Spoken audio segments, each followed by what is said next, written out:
EU-Charta für regionale Minderheitensprachen in Europa. 25 Staaten sind mit von der Partie. Deutschland sieht 1999.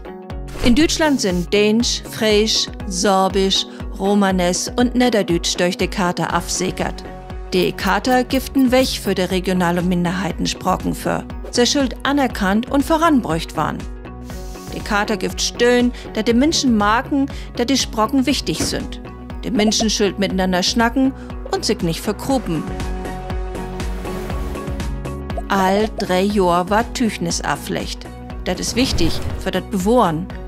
Diese Sprachen sind ein Teil von uns Kultur in Europa. Sie macht uns reich. Niederdeutsch ist von Belang für uns norddeutsche Identität. Durch die Charta ward Ideen umset, die Sprachen zu sichern und zu verbreiten. Schleswig-Holstein und Mecklenburg-Vorpommern habt in ihr Landesverfahren fast geschrieben, dass Platz sichert und fördert ward. Und dat ward allmogt. Seit 2006 schall in Niedersachsen Plattdeutsch in Unterricht verkommen.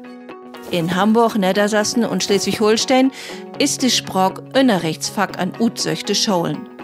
Viele arbeit mit an, dass die Charta-Pflichten umset ward. Der Bundesrat für Niederdeutsch gibt das seit 2002. Der hat 2007 in der Schweriner Thesen fordert, dass die EU-Sprachencharta konsequenter umset ward.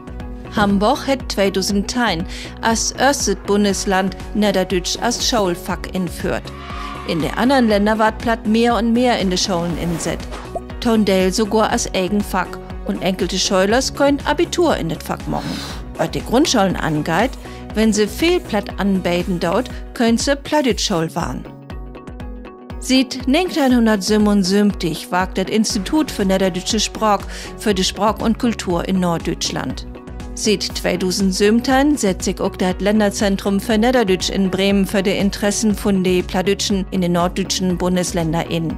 Auch seit 2017 bildet das Kompetenzzentrum für Niederdeutsch-Didaktik in Gripswold Schulmeisters und Lüd fort und ut.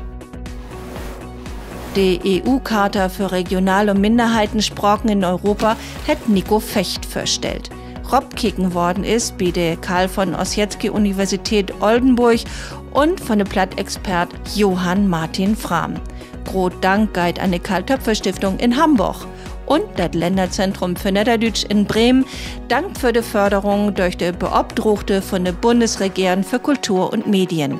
Die Infografiken kann sich jeden ankicken, runterladen und utdrucken auf www.lzn-bremen.de. Kick mal rein!